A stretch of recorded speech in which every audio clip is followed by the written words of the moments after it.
Imperva is the comprehensive digital security leader on a mission to help organizations protect their data and all paths to it. Only Imperva protects all digital experiences, from business logic to APIs, microservices, the data layer, and from vulnerable legacy environments to cloud-first organizations. With an integrated approach combining network, application, and data security, Imperva protects companies ranging from cloud-native startups to global multinationals with hybrid infrastructure. Start a free trial today and quickly protect your web applications at securityweekly.com/Imperva.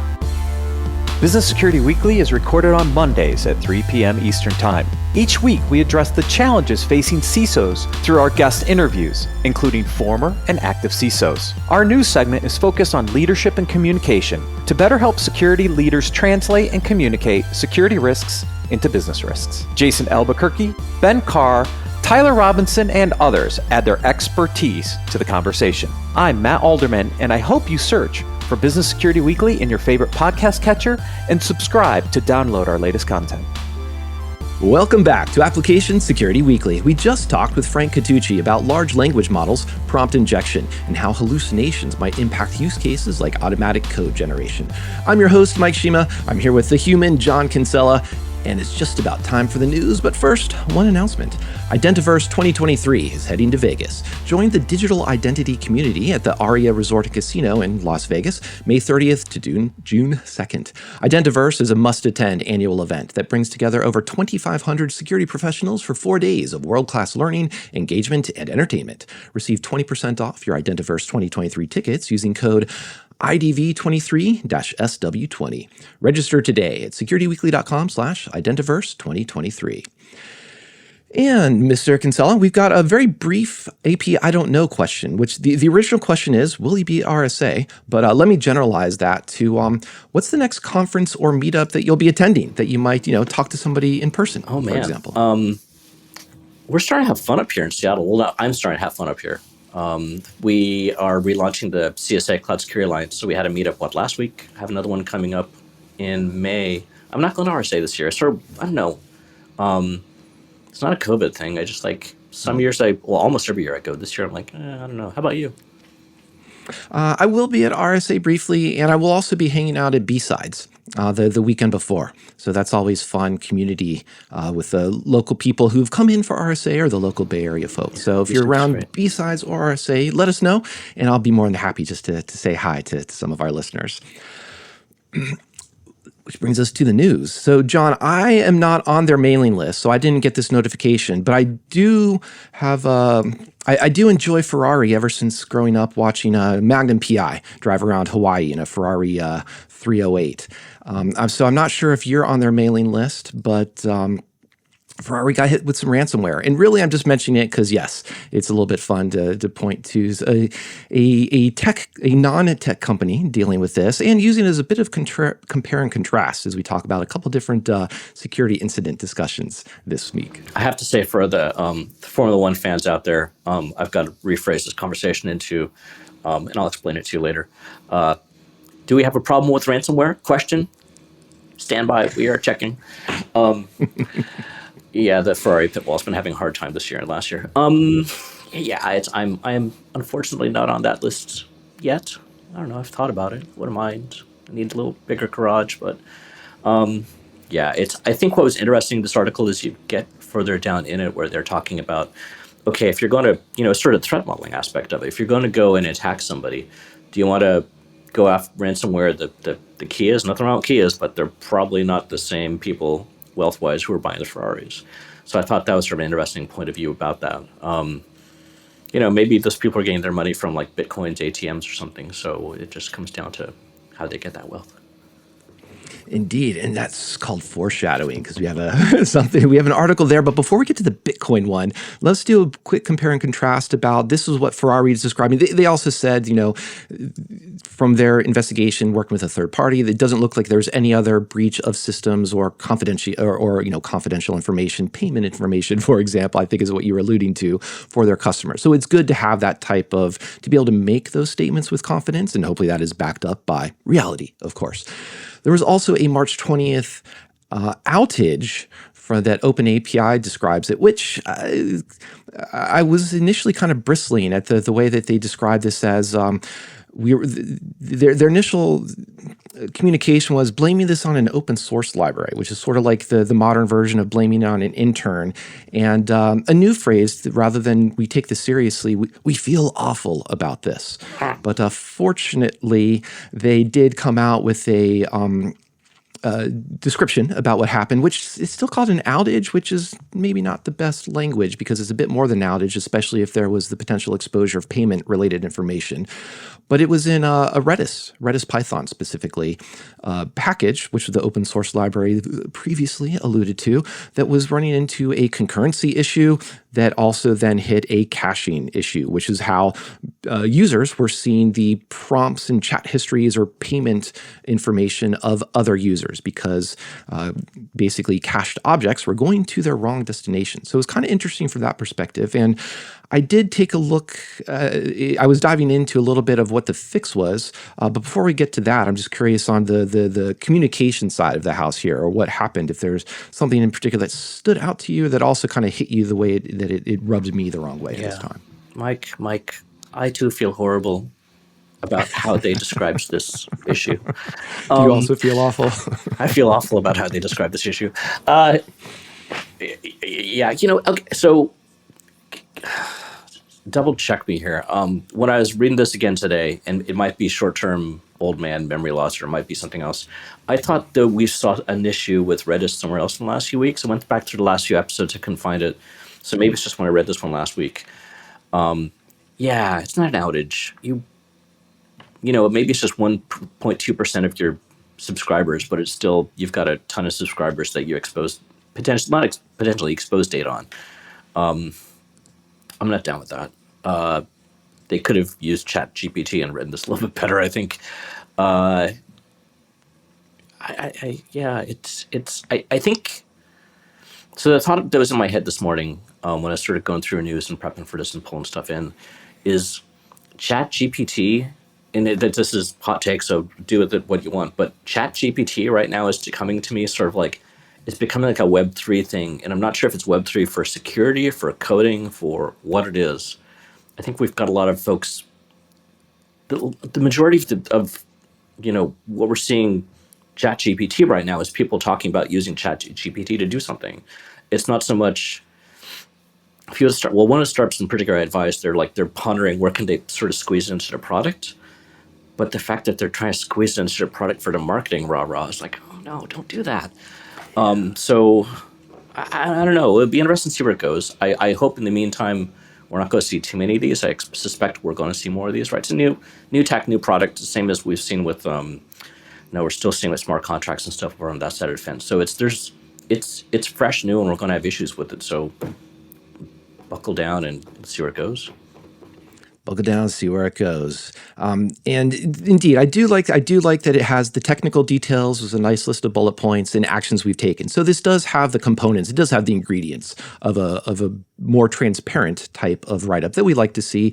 And one thing that I have done this time, that I've done it in the past, is I went and looked at the Git commits related to the Redis Pi package and what the fix looks like. And this was a concurrency problem, and it was fixed by simply throwing in a async io.shield, basically saying, here is a function that can't be canceled because if it was canceled, this is what put the objects out of sync it broke up that request and response pairing. But what's interesting is that it seems like an easy fix. This .shield method is part of Python native language. But if the fix may not be complete. It fixed this particular instance of the problem, but the package owners, the project owners, are still looking at all the other ways where this particular type of problem could manifest. And I thought that was actually a very positive thing, because you don't want to just say, we had an outage and we're going to go fix that outage for our friends over at ChatGPT and OpenAPI. We're actually going to say, here was a pattern that we saw that was insecure. Let's go look at all the other places where it may also be insecure and fix those as well. So nice to see that type of work going, as well as there were a lot of tests that were thrown on top of that fix as well. So good to see just that sort of approach to to application security. Call it DevOps. Call it whatever you want as buzzwords. This is going to be our buzzwords episode. Sorry, John. Speaking of buzzwords and things like Web3, you did mention this Bitcoin ATM that was being drained. And normally, I haven't at least picked up a Web3 or a Bitcoin or a blockchain or a smart contracts issue in a while because they're like a little bit yawn. But there were a couple things that stood out to me, and but you mentioned it first, so I think you get to describe this one. Oh boy. And yeah, don't worry about the buzzwords. If it causes eye rolling, allergies are still killing me. So if I roll my eyes, it actually helps. Indeed. Yeah. So this particular, and it's for folks who are looking at the notes. I don't have a lot of stories this week because we both found the same stories. You got them in first, Mike. This one, if I remember right, I thought I had another version of this. The article you have started touches on it, but the interesting thing about this was that what's going on behind the scenes. So it's a Bitcoin ATM, which I still don't really understand why they exist, but they do. I thought that was a fad in San Francisco, 15 years ago, and go away. But so the Bitcoin ATM, it has to go talk to somebody, right? It's not just going to generate by itself. So it can either talk to a server which is hosted by this vendor. What is it? General Bytes, I think it's called. General Bytes. Yeah. Or you can actually self-host the server. Everyone knows my thoughts about self-hosting servers. And so in many of those cases where these servers were self-hosted, I think I can't remember the actual vulnerability. It was a Windows vulnerability, but basically the thing was able to talk back out to the internet. And as we've talked about also, egress filtering is a good thing. So yeah, you end up in the situation where you got these machines and someone figures out and they just went through and just sucked a ton of cash out of them. I couldn't see an actual AppSec angle on this from what I remember. Again, feel free to correct me. It's a job application. Yeah, I can fill in the AppSec angle for me because I was kind of snoozing. It is a nice write-up. I did include a link to the General Bytes incident, which again, I highlight as a good transparent write-up. Talk about what to do, how to figure out if you've been hit. But the AppSec angle for me under the what happened section is there was the ability to upload videos to your ATM, which I suppose are you're uploading, basically commercials. Because why else are ATMs created for than to play YouTube videos or TikTok, I suppose. But what was interesting is that the attacker could upload a video or abuse the video upload capability to upload their own app, which would be dropped into the deployment folder. And the ATM was designed and configured by default to start any application that was dropped into its deployment folder. So suddenly you have all these strange things going on in the sense of how is it not just confirming file type, MIME type, that this should only be videos that it's showing. A video doesn't even need read access to its environment. It's just being played. It's just being displayed. But here we have read, write, execute essentially for uploading a blob, and it was also being automatically executed. So there's a lot of things here that just look like software architecture design that would be great to revisit because this is an ATM where it has this very specific quantifiable risk to it in the sense of money. So you reminded me of two things. One, there was an article which I didn't squeeze in, which I'm going to talk about briefly in a second.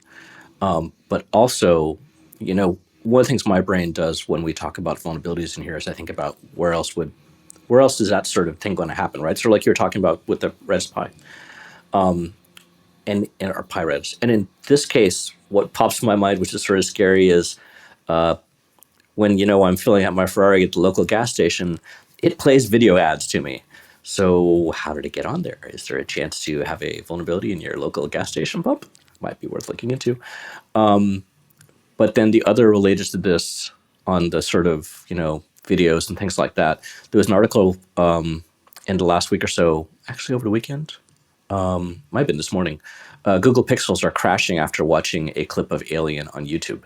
So how did I miss this? We've covered this type of thing before where usually it's images or something. The core thing behind it, codecs are really difficult to get right? Whether it's a JPEG or XML or any of these type of things. And yeah, there's one, I'll add this in after this, there's a story, where Pixel 7s sevens or 7 Pros, and I guess the 6s also. You go and play this YouTube clip, and it go bang. I was trying to get some of my friends to do it earlier, see if it would actually crash their phones. And for some reason, like when I send my friends links and say, hey, play this and see what happens, they don't do it. So I can't tell you. They know better. Yeah. But That's like there was the Janet Jackson's Rhythm Nation would cause hard disk drives yes. to corrupt. So interesting, just because of audio vibrations. I hope it was in Aliens, not Alien, just so we could use the phrase "it's a bug hunt" as we go and fix that flaw. But wonderful catch there. I love it.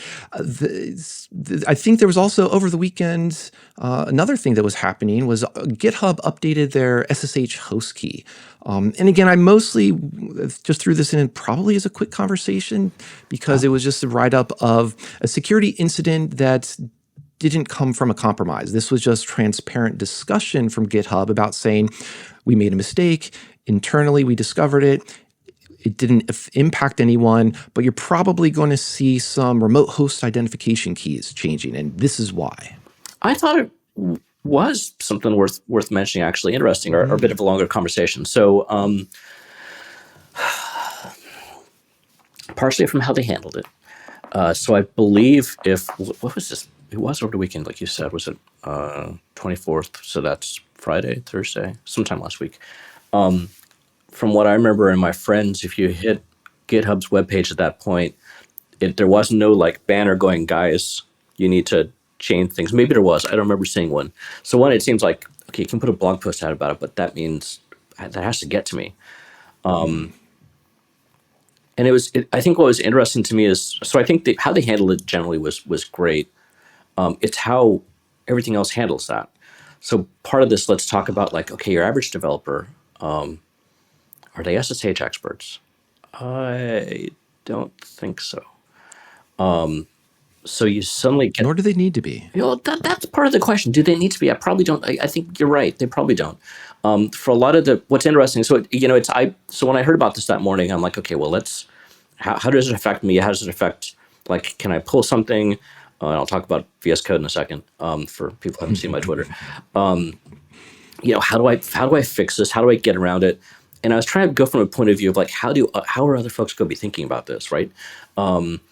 I'm going to pick on Windows developers, nothing against you, but if any developers are going to be not running SSH, it's probably the Windows folks.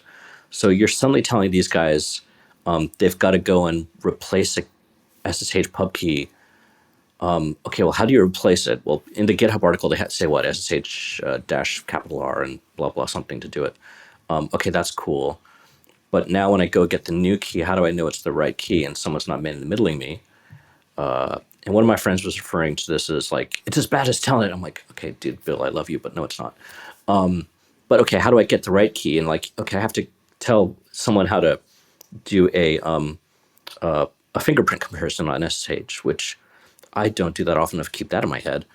And then the other thing, which he mentioned, which I thought was sort of neat, is in SSH, there's the ability to do what is called, I'll look it up real quick, SSH FP records, which allow you to put your SSH fingerprint in DNS, particularly DNSSEC, at which point I rolled hard because he's been talking about DNSSEC for about 15 years and the rest of us are like, yeah, whatever. But it turns out GitHub actually has that in there. So they've done that right too, which in that case, that means you wouldn't necessarily have to have the local key correct. It can catch that for you. And I'm probably just kill that description and someone's going to come after me. But then the next thing was SSH. How many of us are using SSH pub keys? RSA pub keys anymore, right? RSA has sort of been slowed down. So when I got the new one, I have to check on this machine. Let's see if I can type and talk. It's not RSA. I think it's EDCSA. Tail. We're real-time keyboarding with John on a podcast. Hang on a second. Tail.sh known hosts. SSH ED25519. Say that with me 5 times fast. So it's the RSA key is there almost more for backwards compatibility, I think, at this point. But the overall thing was interesting, sort of complex for, us just checking out code. And that was the final point on that the folks that are just checking out the packages, you're not going to run into this until you're actually doing a commit or authorized access. And Mike is just sitting there and smiling and putting up with me as I yap about this. And then the last thing, which is the really fun one. So I'm like, again, I'm trying to figure out what's this experience like for users. So I open up Visual Studio Code and I grab one of my repos and I'm like, okay, well, let's see what happens if I've got an authenticated repo, private repo. Let's go ahead and do a pull. And well, no, first I did, I think a sync or something. And nothing really seemed to happen. I had to go to a bit of effort to actually get something to sort of show up. So I'm not sure if if it was doing some sort of like a checksum or how it was actually being able to do that without hitting this. But I eventually, I think I did a pull and it eventually sort of threw up this error. And it's on my Twitter. I don't know if we can put it in the show notes or where we'll put it, but it's a Visual Studio Code dialog with the warning sign, warning icon, and then open git log, show command output, and cancel. But the actual error message in the middle is git : followed by about 60 @signs. It was a lot. So it's like absolutely completely useless. Like I can imagine someone looking at this going like, what in God's name is this? And trying to Google off that. And if you open your git logs, I don't know if you've looked at Git in the logs in VS Code, like it's actually quite active in what it does. So it was a little difficult to track down if you were going at it that way, but I thought that was sort of fun. So I think we've now killed this topic, but sorry. No, it was funny that trying to throw in the @ symbols to have some ASCII art, that something has changed. It creates an interesting user interface, user experience consequences when you have the actual text that's human friendly, as you were pointing out, gets submerged beneath that. I was looking at this, kind of thinking that here was something that there was actually, users did need to be aware. They needed to update their SSH known hosts, for example, or go through the command lines you mentioned. In my mind, it made me think a little bit of kind of a parallel, if you will, with some of the cloud issues that we've seen Orca and Wiz talk about quite a bit in the past, the last several months.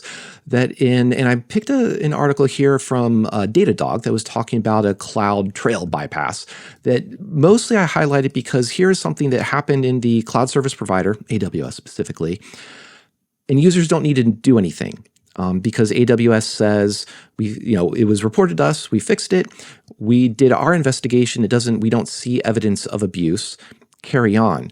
But if you didn't know, and developers aren't listening, and if a developer wasn't listening to this episode, they may have never known that this even happened and there's a consequence. There was nothing they needed to do. But that's a little bit of where I'm going with that, the idea of that cloud CVEs or cloud advisories, and just some idea of transparency there. So that's how I wanted to bring these two particular articles together too. Yeah, interesting. It's a fun write-up for me, the CloudTrail one. Just from the point of view of how, it's always interesting to see, especially for folks outside our little bubble, but even for us in the bubble, it's always interesting to see how people actually stumble upon some of these things. And quite literally, that's what they're doing in a lot of these cases like this one. They just happen to see a mention of a different host name in some of the meta tags. And they're like, what's that? I think your aspect there of bringing in the cloud vulns is interesting. The thought of my head, I'm still chewing on it. Is would it matter on this one? I guess it would, right? Because it would be customer affecting if you're not getting logs in CloudTrails. The patch isn't going to be backwards focused. So once that event has happened, it's not like the log's going to show up after the fact. So yeah, you would want to get some sort of notification about that.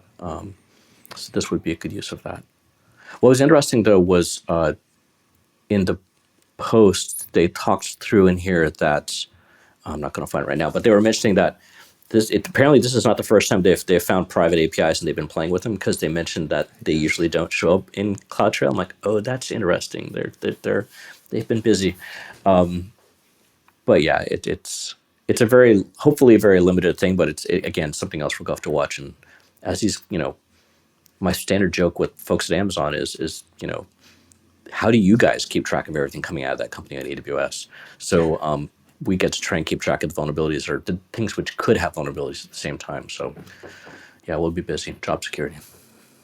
Job security. And speaking of, you mentioned metadata, and speaking of job security, it looks like Windows security folks and developers are dealing with the Acropolis bug as well. We both noticed this, but John, this is what were you thinking when you saw this that is hitting Windows too? I think my thoughts were a little more snarky than yours. What I put into the show notes is, seriously, how hard is it to write codes to crop an image? I don't know. I'm curious. When I see two very different groups having the same issue, I'm wondering if there's some sort of shared code, or maybe it wasn't ChatGPT. We can't use that as an excuse yet. Maybe is it Stack Overflow or something, as we were talking about last half. I don't know. I think it's interesting. I think this particular article, let's see, did yours have it? My one actually has an image of what an image looks like, where they've been able to get some extra data out of it. I think yours had a video on it too. Yeah, it's back to the same thing we were talking about, like the codecs and stuff like that. So I get it, but still, that this one in particular is sort of interesting. That we're now seeing it across two very different platforms. Did folks at Microsoft maybe write the code for the cropping in Android? I don't know. There's something interesting there. Yeah, so the way I see it is it's similar to, as you've been describing, the codecs. They're both dealing with these image formats, and the image formats can hold a lot of descriptive information, whether it's JPEG, PNGs, because PNGs will have a lot of image, what is shown in the pane. And here, I think the AppSec angle I bring in is there's a big difference between cropping an image, and let's call that preserving the metadata of what the other uncropped or the outside of cropped area was, versus redacting an image, because redacting has the implication that you don't want the cropped out areas to be visible. Redacting has the implication that you're trying to obscure, blur something, prevent an adversarial agent from seeing this information. So it's one of those areas that becomes important from precision of language and use, that even as we're possibly thinking, do developers need to be experts on SSH?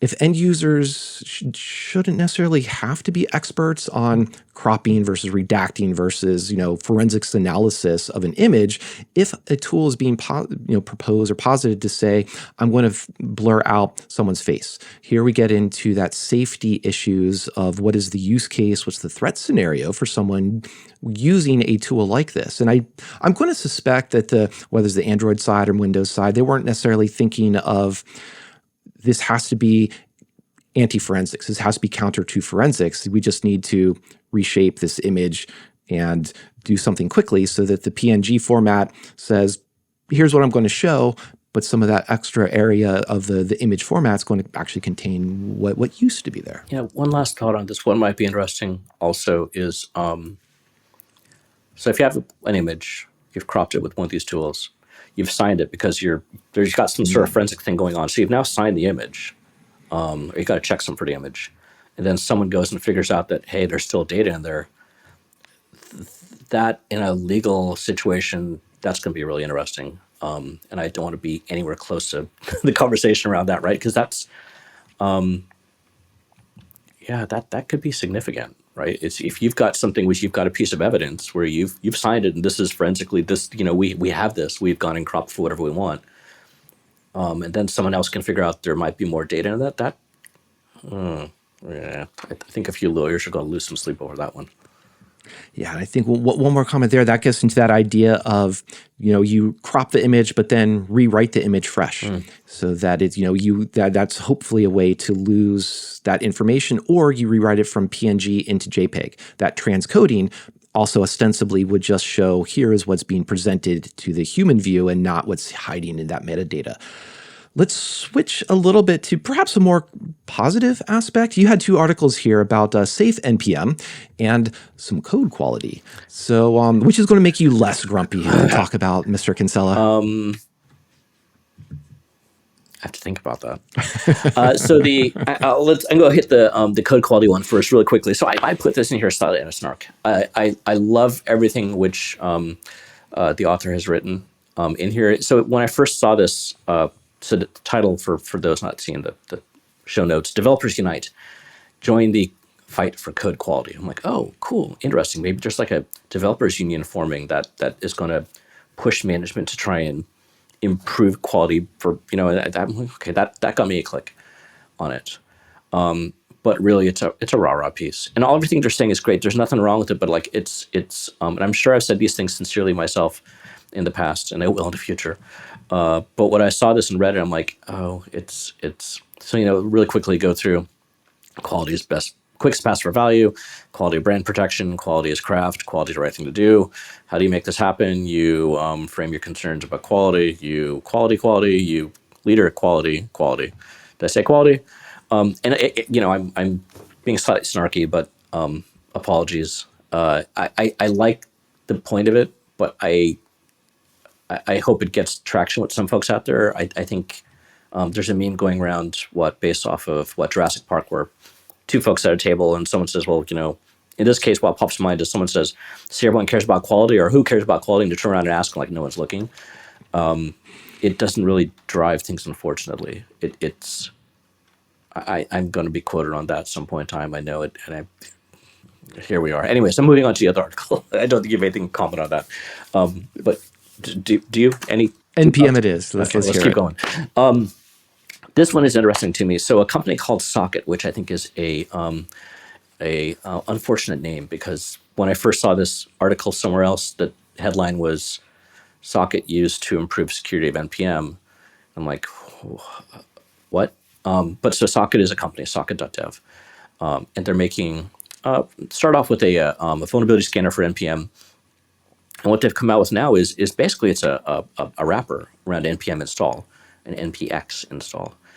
And what they're doing, very simple, is they've got some sort of checklist of bad list of a filter list of packages, which they have a nice phrase, which I want to quote on it. Let's just go back and look at the show notes, John. Come on, read. They're going to be looking for packages which have a chance of malware, typo squats, install scripts, protestware, telemetry, etc. So, a list of things which you probably don't want to be installing, or at least what it does is if you try to install those packages or as a dependency, it'll prompt you saying, hey, do you really want to do this? And I'm trying to step gently on the eggshells. I think so. That's what they're doing. I think that's cool and that's neat. The thought which then comes to my mind is, we've been talking about NPM for a few months now, and these type of issues, which we kept saying like something has to happen with this. I guess the thought from me is, why didn't either of the two parent companies over NPM, GitHub or Microsoft, why didn't they do something around this already? I mean, this seems like a pretty simple fix. And I guess we'll see how it scales. Maybe it won't scale, but it's there. It's interesting. It's free. I think people should check it out. I haven't yet because I'm not doing any node coding right now. But yeah, I don't know. I'll put that as my tool of the week. No, that's a great example. I think to me, this part that stood out too is just the emerging types of threat actors coming here, because I think a few years ago, I wouldn't have immediately recognized protestware or even perhaps even telemetry as those things that are potentially unwanted applications. I think Android started that, shifting away from malware terminology. So it is also kind of interesting from as you noticed perhaps in my intro, an anthropological or archaeological look at the terminology that emerges throughout InfoSec and AppSec in particular. We're just slightly over time. And because we were talking with Frank about AI, I did want to highlight real quick, we need a new way to measure AI security. This is a blog post from Trail of Bits, who we've talked with before, and I think we're going to have to try and have a conversation about this as well. But what this is with Heidi Kloff, who wrote up this blog post and the accompanying paper. It's really good insight and overview of distinctions between security versus safety, as well as safety having a better definition for talking about AI than perhaps being an overloaded term from other domains, like in hardware, for example. and talking about one thing that stood out to me that I was like, oh, wait. At one point she says, threat modeling isn't really helpful. And I understand what she's describing there, because she's saying there's a lot of consequences of AI that doesn't necessarily come from adversarial use, but just comes from its original training or its design requirements that could have unintended consequences. Now, I think you can still call it threat model, or you can still go through some threat-oriented reasoning based on that. But what this blog and post and white paper pointing out, talking about the operational design domain and having a framework like this to start to have those terminology about who's being affected, what are the consequences, what are outcomes for the way the system was designed versus what are the outcomes versus the system's impact on its ecosystem or its environment. So I tried to summarize a very well-written, very not too long paper, but a long paper I think I did it in over 60 seconds. So perhaps that was successful, but it's good reading material for our listeners. I think you were successful enough to get us to go and read further on it, which is always the point of Application Security Weekly. I think I'm actually going to, it's a 29-page white paper. I've just ripped through the exact summary. I think I'm going to read it after this. There's a, some hardware guy, but they talk about in here in the summary about if you can't take the existing ways that we test AI and apply that against a hardware AI thing, like, I don't know, IoT or something, because it's just how you test is going to be different. So I think there's a lot of thoughts gone into this paper. I mean, it's coming from the Trail of Bit guys, so we know it's going to be good. So I think this is my next half hour of reading or so. Indeed. I've got another half hour to reread it myself because it's very rich and a lot of new terminology to me to start to incorporate. So while we're reading, I do want to say thank you, John, for joining us. Thank everyone else as well. Please do subscribe. Hit that like button. Check out the show notes for all of the links that we've mentioned, including we'll get John's Visual Studio Code image up there as well. And speaking of fancy cars, check out My DeLorean by Timecop 1983 and Primo the Alien. We'll see you next time on Application Security Weekly.